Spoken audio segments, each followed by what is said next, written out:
chapter 4 questions, the 4.1. If you look back in the 4.1 notes, there's a table that I wrote that has all how to do all these problems. Pretty much when you're dealing, so let's just do one of them together. We'll do the first one.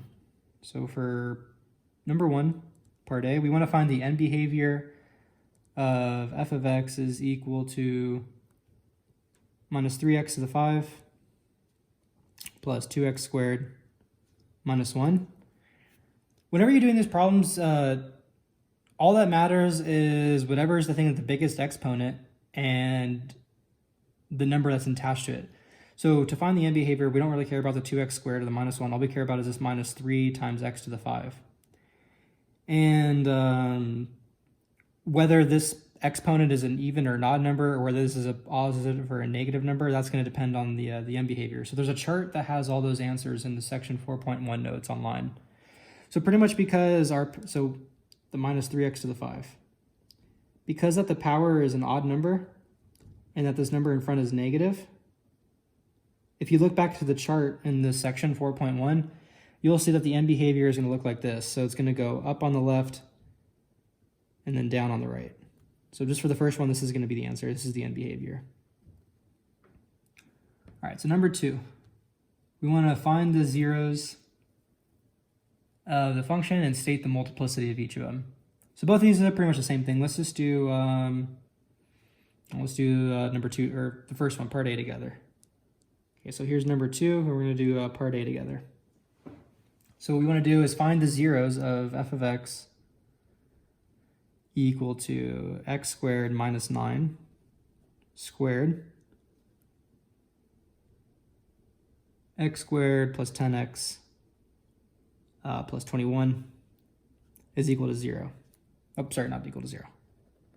What we want to do is we want to find the zeros of this function. So what we want to do is we want to set this thing equal to 0.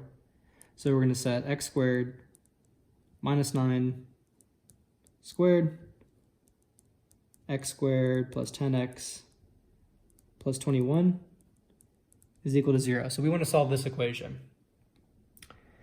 And so we could do this in several ways. The first thing we can do, I guess, is just factor everything. That's one way to do it. We can also think of, so we have these two pieces, this thing squared times this thing is equal to 0, so we can set both of those pieces equal to 0. Actually, let's do that. That'll make it a little bit more simple. So we have these two things multiplied together. X squared minus 9 squared times x squared plus 10x plus 21 is equal to 0. And you have this piece and this piece. They're both equal to 0, so we're going to set both of them equal to 0. X squared minus 9 squared is equal to 0. And then this one, we're going to have x squared plus 10x plus 21 is equal to 0. And so we want to keep in mind the multiplicity of each 0. Meaning, so we're going to find all our answers and we got to figure out, okay, how many times did we get, say, x equals 3 or x equals negative 3 as one of our answers. So in order to do that, and let's start with this one over here. The x squared minus 9 squared is equal to 0. Well, we know when we have something like something squared, that just means we multiply it to itself that many times. So when we square it, we're going to do this thing times this thing. So we'll just write that out. X squared minus 9 squared, that really just means x squared minus 9, x squared minus 9. Okay, so that's equal to 0. X squared minus 9 squared is equal to 0. That just means we're doing x squared minus 9 times x squared minus 9. That's equal to 0. And just like before, so here we have two things multiplied together equaling 0. So we could set both of them equal to 0. Here we're going to x squared minus 9 is 0.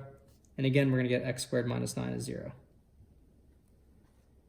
And one way to solve this problem is we can add this 9 over.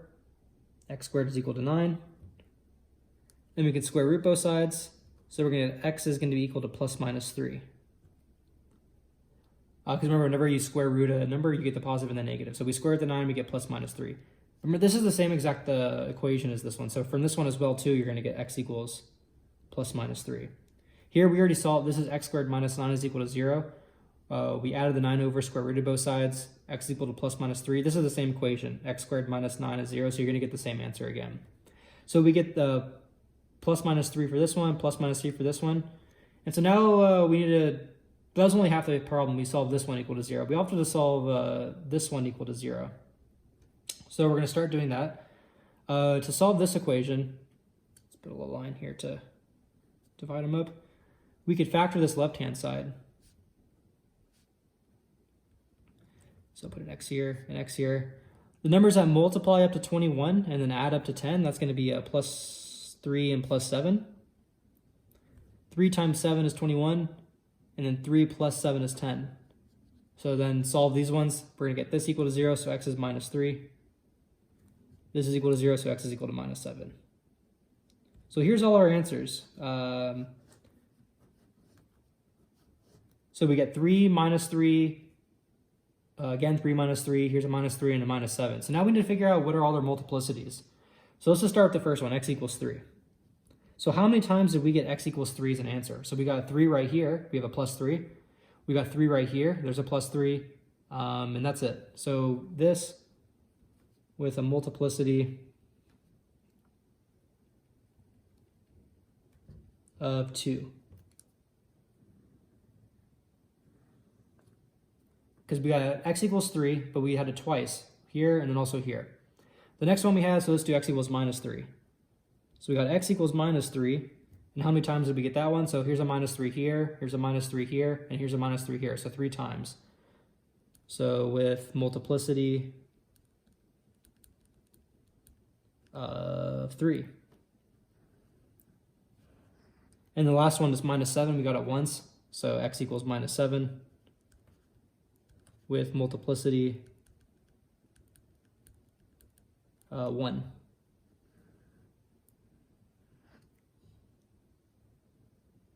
Okay, so then here's our answer. We get 3 with a multiplicity of 2, minus 3 with a multiplicity of 3, and minus 7 with a multiplicity of 1. Yeah, so the other problem in this section, same thing. So we're just going to go over this one. We'll move on to the next question now. So the next question, so move on to section 4.2. See, we got 2 things here to graph. So both of these are the same question. Let's do part B.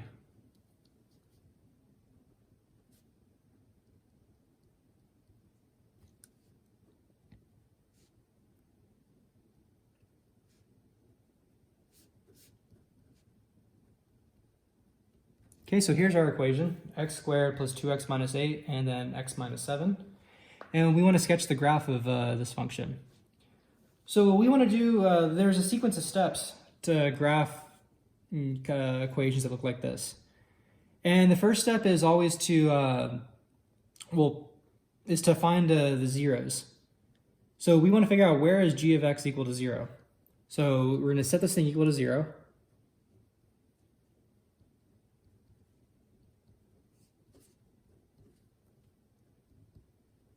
Okay, equals 0. And now we want to solve this equation. So in order to do that, what we see here, we have something times something is equal to 0. So we're going to set both of those pieces equal to 0. So we're going to get x squared plus 2x minus 8 is 0. And this one, just x minus 7 is 0.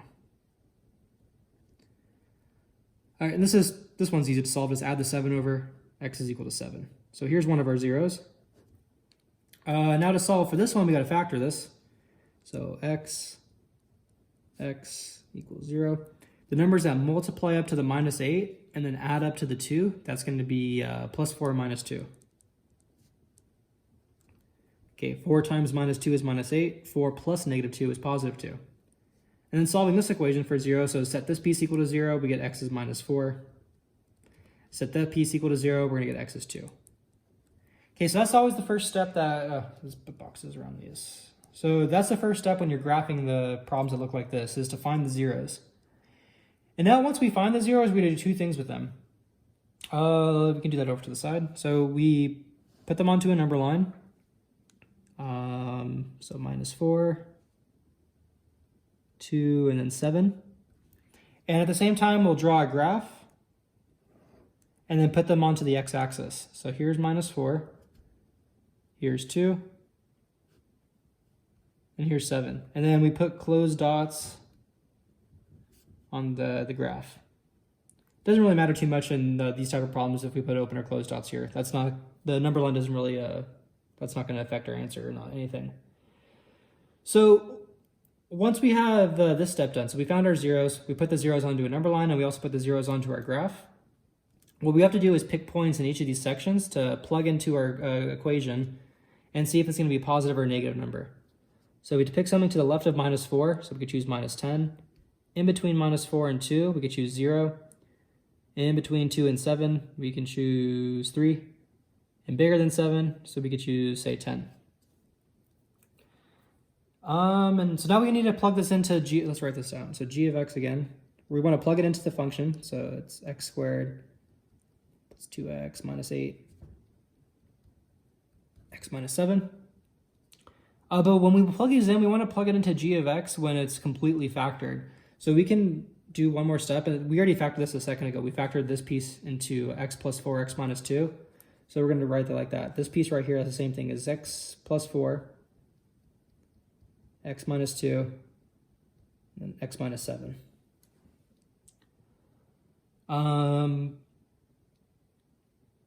Okay, yeah, so here's g of x. And so now all these numbers we picked over here on the number line, we need to plug inside of g of x. So we'll start with -10. And again, we don't care what the number is, we just care if it's positive or negative. So we plug -10 into the first bit. -10 plus 4, that's a negative number. Plug it in here. -10 minus 2, that's a negative number. Plug -10 in here, you're going to get another negative number. So 3 negatives, that makes a negative. So we're going to put a minus sign over here. Now move on to the next number, 0. Plug 0 in the first one, you get a positive. Plug a 0 in the second one, you get a negative. Plug a 0 right there, 0 minus 7, you get a negative. So a positive and 2 negatives, that makes a positive. So a plus sign goes right here. Now the next number we chose was 3. Okay, 3, plug it right there, we get a positive. Plug a 3 right there, we get a positive. And plug a 3 right there, we get a negative. So 2 positives and a negative, that gives us a negative, so we're going to put a minus sign right here. And the last number we chose was 10. Okay, 10 here is positive. Plug a 10 right here, 10 minus 2, that's positive. Plug a 10 right here, we get 10 minus 7, that's also positive. So 3 positives make a positive, so we'll put a positive over here. And that's going to tell us what our graph's going to look like. So this is telling us in the section to the left of -4 is a minus sign. So to the left of -4 where it's minus means negative, so the graph's just going to go down. In between the -4 and the 2, we have a plus sign. Plus sign means the graph's goes up. So we're going to go back up, but then we always come back down and touch the next dot. In between 2 and 7, we have a minus sign. Minus sign means go down. And then we're going to come back up and touch the next dot. To the left, or sorry, to the right of 7, we have a plus sign. Plus sign means go up. So to the right of 7, we're going to go up. And so this is going to be the graph that we need. Okay, so that's good for the 4.2 sections. That's all we had from that section anyway. Let's move on to 4.3.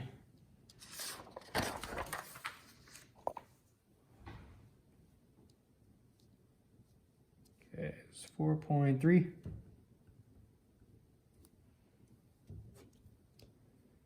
The first question, use long division. Okay, so let's just do one of them. Now let's do part B. So we want to use long division to find x to the 4th minus 3x squared plus 1 divided by x minus 5. And we want to put our answer, okay, yeah, this is right, this equation up here. We want to do the p of x equals d of x, q of x, plus r of x. So when the problem is given to you like this section, or this piece right here, this is your p of x, and this is going to be your d of x. So we know what this is. We know our p of x, that's this piece. We know our d of x, that's going to be this piece. We have to find our q of x and our r of x. And to do that, so this problem in specific is telling us to do long division. So draw the long division sign. X minus 5, the d of x, that always goes on the outside. And now on the inside, we have to put the p of x. So we have x to the 4th. But remember, so we did this in class where whatever we start with the power-wise, so x to the 4, we have to have a count down from that power. So we need to have an x to the 3, then an x to the 2, and then our x to the 1, and then our nothing term. So if you look at this problem, we only have an x to the 4 and then an x to the 2. We don't have an x to the 3. And so we're going to plug in a 0x to the 3 here. Since 0x to the 3 is just 0, so all we're doing is adding 0, so nothing's changing. And then we have our minus 3x squared. And then we don't have an x term, so we're going to plug 0x in, and then plus 1. And then remember, when we're doing long division, so we start with this number right here, the x. The number is on the outside of your d of x term, so the thing on the outside. And we look at this first term in here. We want to figure out what do we need to multiply by x by to turn it into x to the 4th. And that's x to the 3. And we're going to put that number right here. So now we take x to the 3, multiply by x. That's x to the 4. X to the 3 times minus 5. That's minus 5x to the 3. This goes in parentheses. We put a minus sign and then subtract. So the x to the 4 and the x to the 4 subtract, so they go away. And here we have 0 minus a negative 5x to the 3. So positive 5x to the 3. Then we bring down our next number, and then we repeat those same steps again. So what do we need to multiply by x to turn into 5x to the 3? And that's going to be 5x squared. So we put a 5x squared right here, and do the multiplication thing again. 5x squared times x, that's 5x to the 3. 5x squared times minus 5, that's minus 25x squared. These go in parentheses, we put a minus sign, and then we subtract. So this first two cancel, 5 minus 5. Here we have minus 3 minus a negative 25. So that's minus 3 plus 25, which is going to be 22. So we have 22x squared. And then bring down the next one, which is the 0x. So now what do we need to multiply by x? No, sorry, repeat those steps again. So what do we multiply by x to turn into 22x squared? And that's going to be a 22x. So we plug a 22x right here. We have 22x times x, which is 22x squared. 22x times minus 5, which will be, let's see, 100 plus 10, so minus 110x.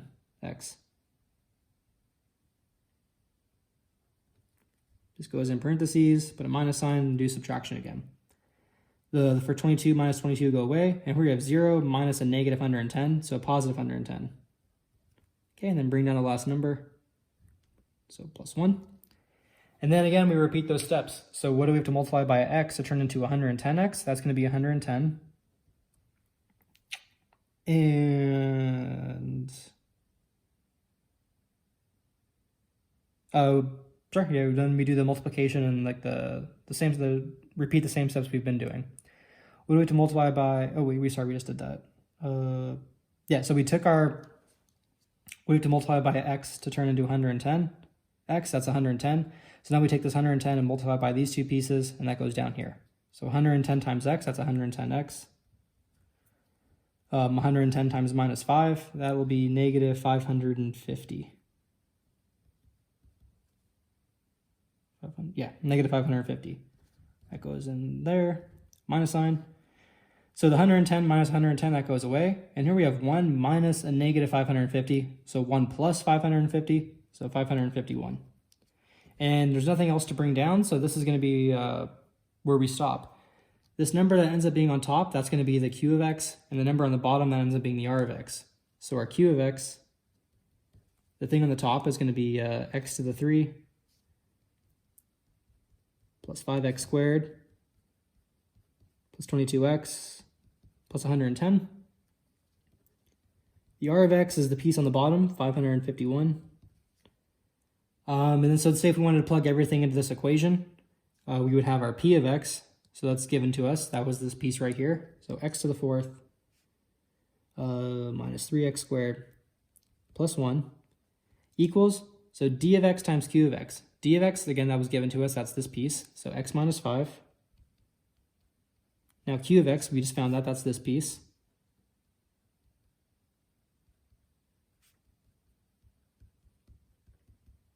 Okay, then plus r of x. So plus then this number, 551. And this would be our final answer.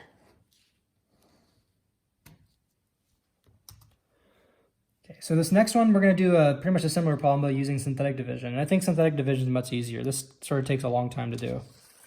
So this next example, this is number 2 from 4.3. We'll do part B again.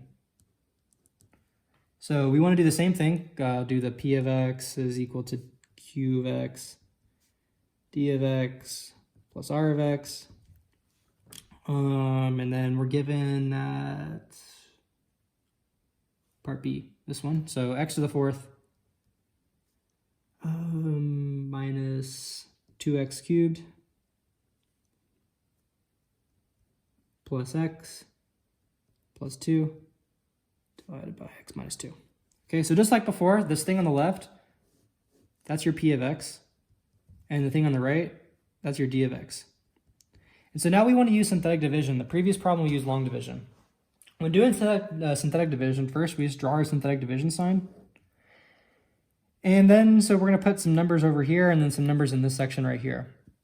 So what goes right here, this comes from the d of x.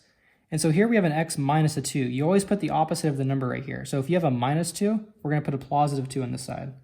If this was a plus 2, so x plus 2, we'd put a minus 2 right here. But since we have a minus 2, we're going to put a plus 2. And then here we're going to put all the numbers in front of the variables of the p of x. And so we start whatever the biggest exponent is, x to the fourth. So, and then we need to have a column for x to the fourth. We have to have a column for x to the 3, x to the 2, x to the 1, and then your constant term. So the numbers that go underneath each of these little sections are the numbers in front of these variables. So the number in front of x to the 4 is a 1. So we put a 1 here. A number in front of x to the 3 is a minus 2. Plug a minus 2 there. A number in front of x to the 2. So we don't see an x to the 2. And whenever you don't see it, you put a 0. So a 0 goes here. Our number in front of x to the 1, that's right here. That's just going to be a 1. And our constant term is 2. Okay, so that's how you're going to fill out the table for synthetic division.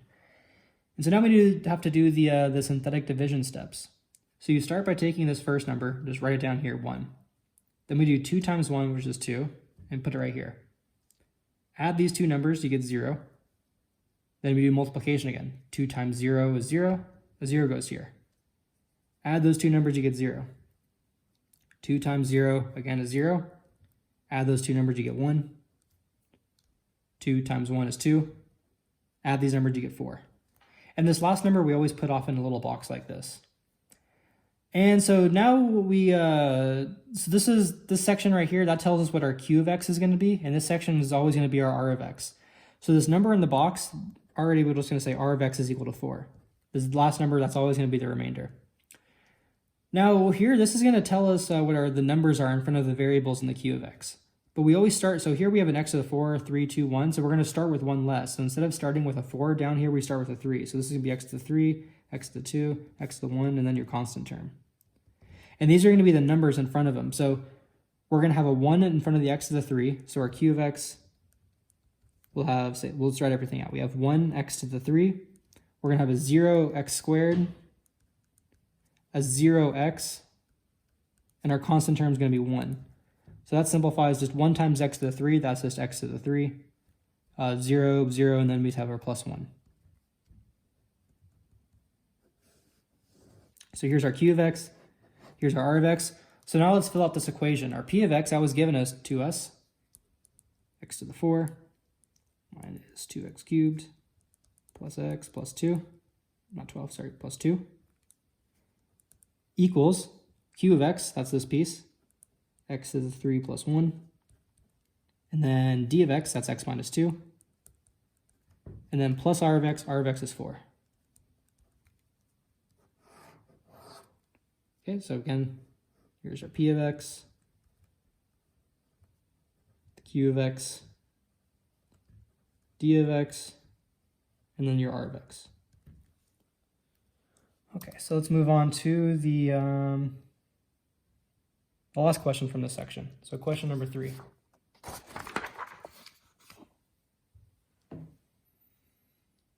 So this is 4.3, number 3. Okay, we'll just do the first one together. Both of these are pretty similar. So f of x is equal to x to the 3 plus 6x squared plus 5x minus 12. And so what we want to do is use synthetic division to factor this problem.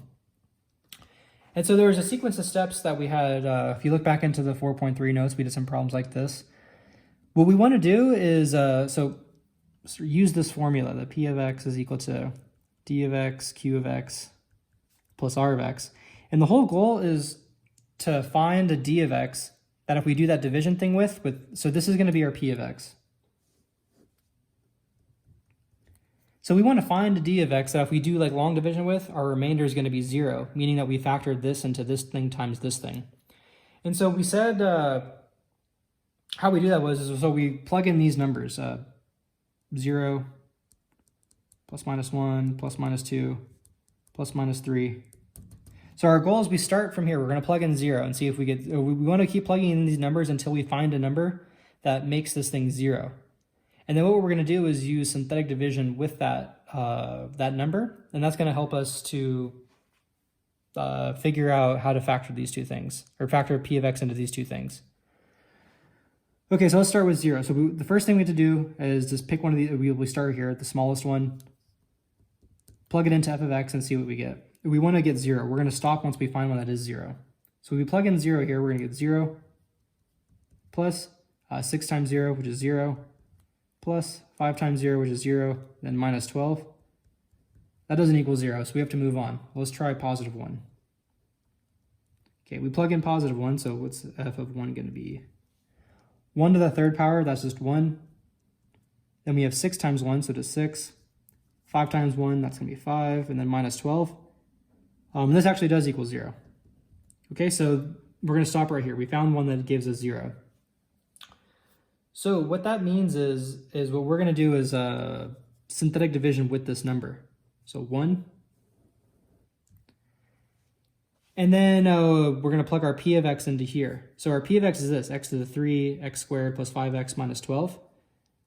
So we plug that in, so we need our x to the 3 column, our 6x squared column, our 5x, sorry, just our x to the 3 column, our x squared column, our x column, and then our constant column, just like in the previous problem. So the number in front of the x to the 3, that's 1. Our number in front of the x to the squared, that's 6. The number in front of the x, that's 5.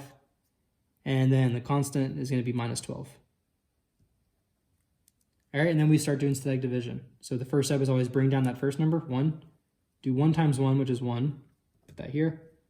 Add those two, you get 7. 1 times 7 is 7. That goes here. Add those two, and you get 12. 1 times 12 is 12. That goes here. Add these two, you get 0. And so this is how you need this number to be 0. Otherwise, we made a mistake. So there could be a mistake made in two places if that's not 0. So we started by plugging in these numbers into f of x. We plugged in 1, and we ended up getting 0. Say if you did synthetic division 1 and you didn't get 0, that means you either made a mistake simplifying the f of 1 or you made a mistake with your synthetic division. But for this whole thing to work, when you find your number that you plugged into f to get 0, your synthetic division step also has to have a 0 as the remainder. So now let's see everything, what does all this stuff mean? Well, this piece right down here, just like how we did in the previous problem, that's going to be our q of x. And up here we started with our x to the square, or sorry, x to the 3, and we're always going to start with 1 less down here. So instead of having 1x to the 3, this q of x, this is going to be 1x squared. Then we have plus 7x, and then our plus 12. So that's our q of x. And then our d of x, it's always going to be x minus whatever the number we have right here. So here we have a 1, so it's going to be x minus 1. So now, and then our remainder is 0. Again, so let's say what we just did this last couple of steps. We did our synthetic division, and this number down here always gives us the numbers in front of the q of x.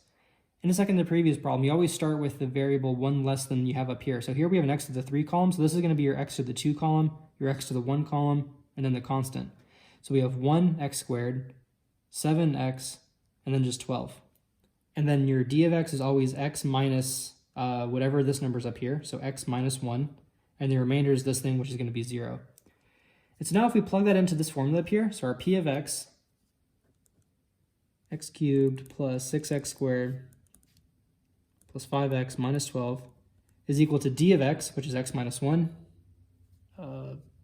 Squeeze it in here, x minus 1. And q of x, which is this piece, x squared plus 7x plus 12. So we just factored, here's our p, our whole goal was to factor f of x. our f of x we call the same thing as p of x. So here's our f of x. We just factored it into this piece, x minus 1 times x squared plus 7x plus 12. But we can actually keep going. So we have here x minus 1. We can factor x squared plus 7x plus 12 even farther. So we'll put two sets of parentheses, our x and our x.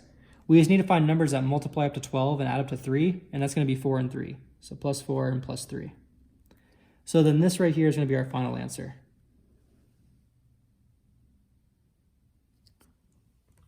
Okay.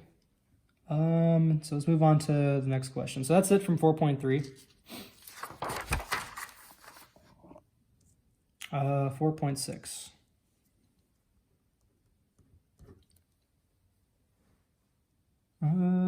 Let's do, so they're all pretty similar. Let's do two of them. How about we do part A and part B. So we want to solve 2x minus 1 over x plus 3 is less than or equal to positive 2. So whenever you're doing these problems, these inequalities with x's, and you have stuff on the top, stuff on the bottom, with like x's on top, x on the bottom, what you need to do is move everything onto one side and get 0 on one side. So there was a sequence of steps that we had written in the 4.6 notes, and the very first step was get 0 on one side and everything else on the other side. So the first thing we're going to do in this problem is subtract this 2 over to the left. So we're going to have 2x minus 1, x plus 3, minus 2, less than or equal to 0. All we need here is just subtract the 2 over. And now what we need to do to solve is, well, the next thing is going to be to combine these two things, the 2x minus 1 over x plus 3 minus 2. So we need to get a common denominator. So we can think of this 2 as this 2 divided by 1. And this denominator over here has an x plus 3. So we need to put an x plus 3 in the bottom of this one. So we're going to need to put an x plus 3 in the bottom and an x plus 3 on the top. So doing that, we're going to have 2x minus 1, x plus 3, minus 2, and then we put an x plus 3 on the top and an x plus 3 on the bottom. So now we have the same denominator, so we can just combine them. We're going to have 2x minus 1 minus this piece, 2x plus 3, all over x plus 3. Okay, so now we can distribute this minus 2 through the set of parentheses on the top. So we're going to have 2x minus 1 minus 2x, and then minus 6. All that over x plus 3. So now these 2x and this minus 2x that go away, and we just are still less than or equal to 0. So we have a 2x minus 2x that goes away, and we have minus 1 minus 6, so that's minus 7. So we're going to have minus 7 over x plus 3. All right, so now if you look at the 4.6 notes, the steps were to get everything on one side and just have it as one fraction and have 0 on one side. So yes, have 0 on one side and then just everything on the other side as a fraction. And so now we did that. We moved our 2 over in this step. We combined it, everything, simplified. So now on one side we just have a fraction, and on the other side we have 0. And so now once we have it in this setup, we have to find whatever the zeros are on the top and the zeros are on the bottom and put that onto a number line. So we'll start with the top zeros. And that just means you just look at the top of the fraction and set it equal to 0. So the top of our fraction is minus 7. If we set that equal to 0, so this is never possible. If we set the top, which is just minus 7 equal to 0, that's not true. Minus 7 is never equal to 0. So for this, we're going to have no solution, which basically means that there's no top zeros. But that should make sense. The top is just a number, minus 7. That never changes. So the top of this thing can never equal 0. So now we can move on to the bottom. Maybe the bottom can equal 0. So here's the bottom. Our bottom is x plus 3. We set that equal to 0. Solving for that, we're going to get x equals minus 3. Okay, so now we go to a number line after we find the top and the bottom zeros and we plug them on. So there's no top zeros, nothing to put on here, but we have a bottom 0 at minus 3. And regardless of the sign, whether it's a less than or equal to or a greater than or equal to or whatever, bottom zeros always have open circles. So we're going to put an open circle on minus 3. And then what we need to do is we have to pick a point to the left, or just in each of these sections. So here's only 2 sections. Pick a point to the left, pick a point to the right. So to the left of minus 3, we'll choose minus 10. To the right of minus 3, we'll choose 0. And what we want to do is plug it into the last equation that we worked with. to see if it's positive or negative. What that means is, so the last equation we work with, we start with this one, move down here, move down here, move down here, until we get to this part. This is the last equation we worked with. This is what we want to plug these points into to see if it's going to be positive or negative. So the minus 7 over x plus 3. This is what we're plugging it into, the last equation that we worked with. This is the first one we worked with. We work all the way down. Here's the last one we worked with. Start with minus 10.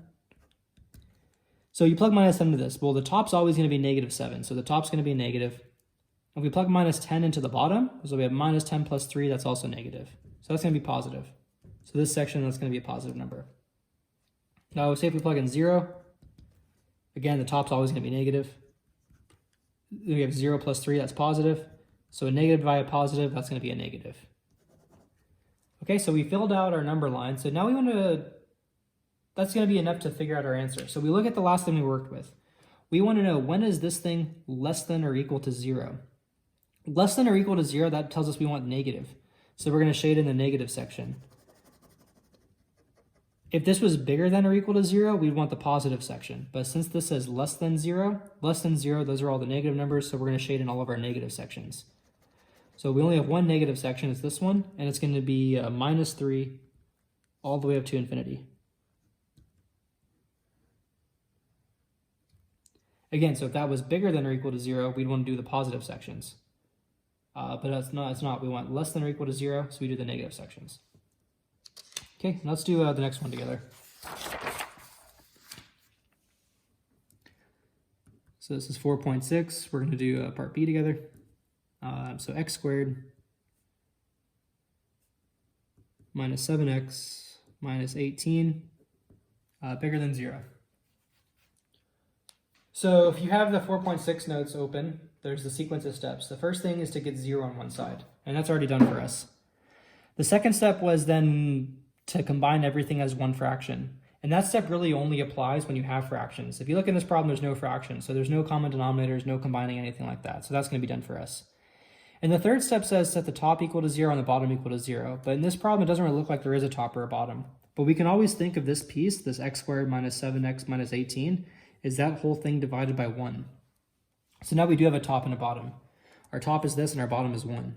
So now we just continue from what I believe is the third step from the 4.6 notes. We set the top equal to 0, set the bottom equal to 0, and put those onto a number line. So here's our top zeros. We'll start with that. So we're going to do x squared minus 7x minus 18 is equal to 0. So to solve this, we solved this a bunch of times already in this review. All we have to do is factor this.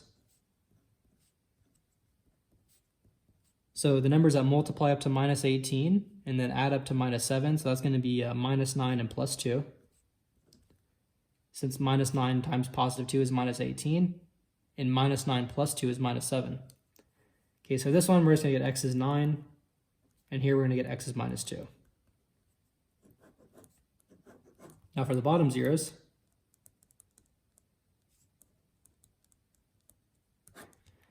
okay, so the bottom zero, the bottom is just 1. Okay, 1 is never equal to 0. This is the same thing we had in the last problem. So we're not going to have any bottom zeros. So we have no bottom zeros. Okay, so now we put our numbers onto the number line. Here's minus 2. Here's 9. Okay, so now top zeros, they can have closed and they can have open circles as well, and that depends on the sign. Since our sign here is a bigger than sign, not a bigger than or equal to sign, the top zeros are going to get open circles. And like we said before, no matter what the sign is, the bottom zeros always get closed circle. The bottom zeros will always have open circles, and the top zeros may or may not have open or closed circles. So if that's a greater than sign, they have open circles. If this is a greater than or equal to sign, then the top zeros will have closed circles. Okay, so just like before, we got to pick points in each of these sections.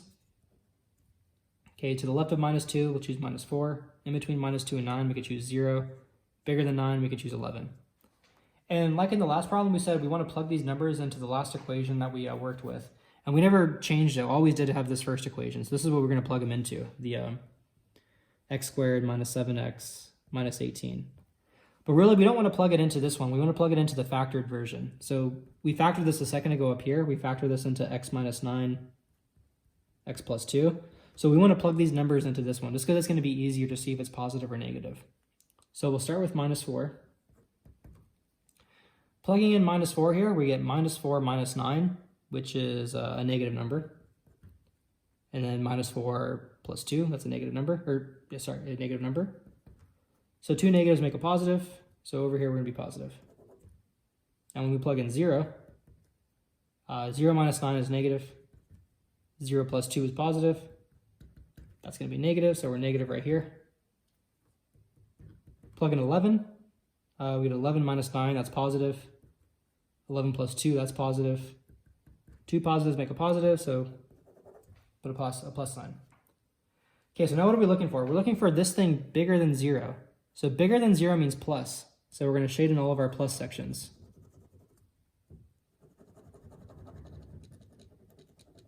Okay, we don't want our minus section because minus means less than 0 and plus means bigger than 0. And we're looking for bigger than 0. So we're going to go minus infinity up to minus 2. Union, and then 9 all the way up to infinity.